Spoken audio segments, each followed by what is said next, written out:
Thomas Alive Today presents Sandy's Drive-In.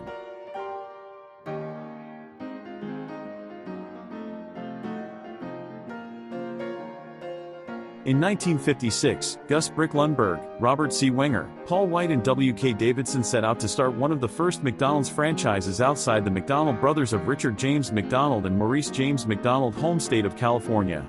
Ray Kroc had just begun selling McDonald's franchises outside California, and the four friends partnered to buy the right to open McDonald's restaurants in central Illinois.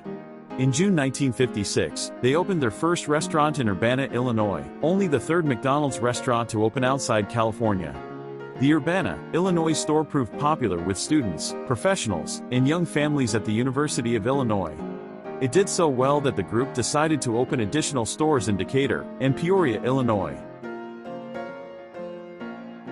However, Ray Kroc notified them that Peoria and Decatur, Illinois were not included in the Central Illinois Territory, and furthermore, that changes to the terms of the franchise meant they would owe a higher percentage of their profits to McDonald's. Having invested heavily in the Peoria location, including erecting the building, Lundberg and his partners decided instead to open their own restaurant, and settled on the name Sandy's. The chain adopted a Scottish-based theme to combat the Scottish-rooted McDonald's, even though the latter was not based on a cultural theme of any kind. Lundberg was named president. The menu of the first Sandy's restaurant included a 15-cent hamburger, a 20-cent milkshake, and a 10-cent bag of French fries, much like McDonald's. However, none of the four founders were interested in expanding their local chain. Lundberg, in particular, viewed the enterprise as a chance to build a people-oriented organization whose members worked hard but also had some fun while earning a legitimate profit. Sandy's was different in a number of ways from other fast food chains of the time. Operators of most restaurants owned their stores and did not lease from the corporation.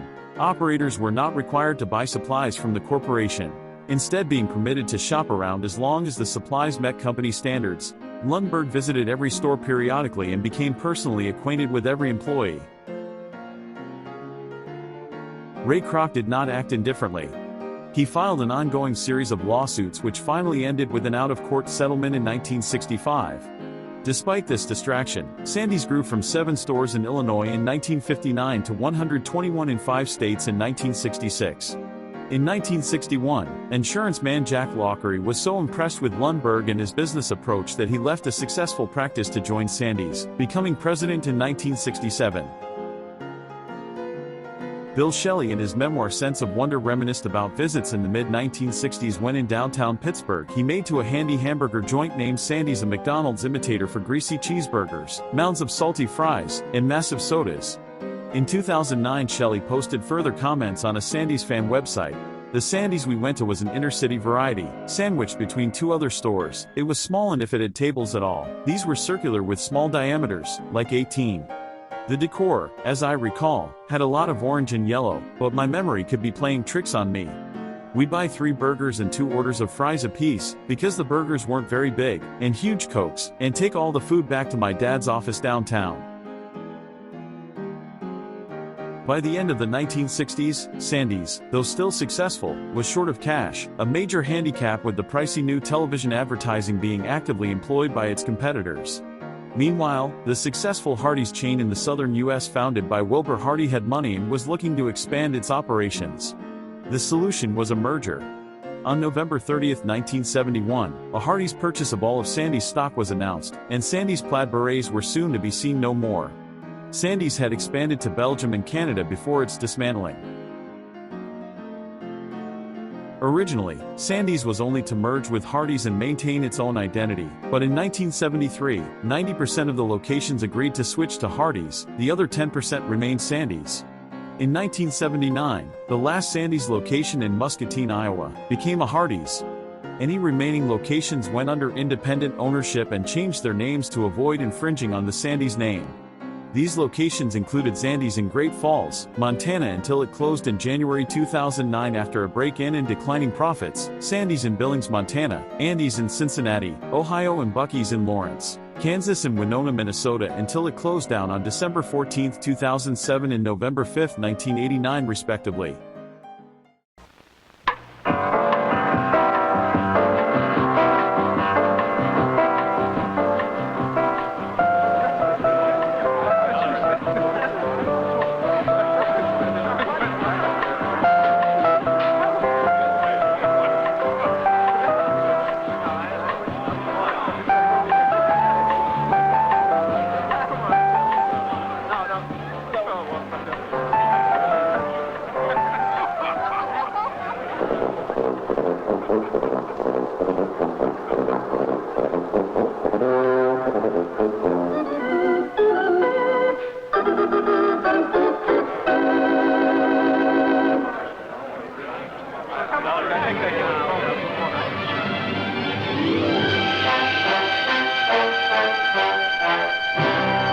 Sandy's isn't just a drive-in anymore.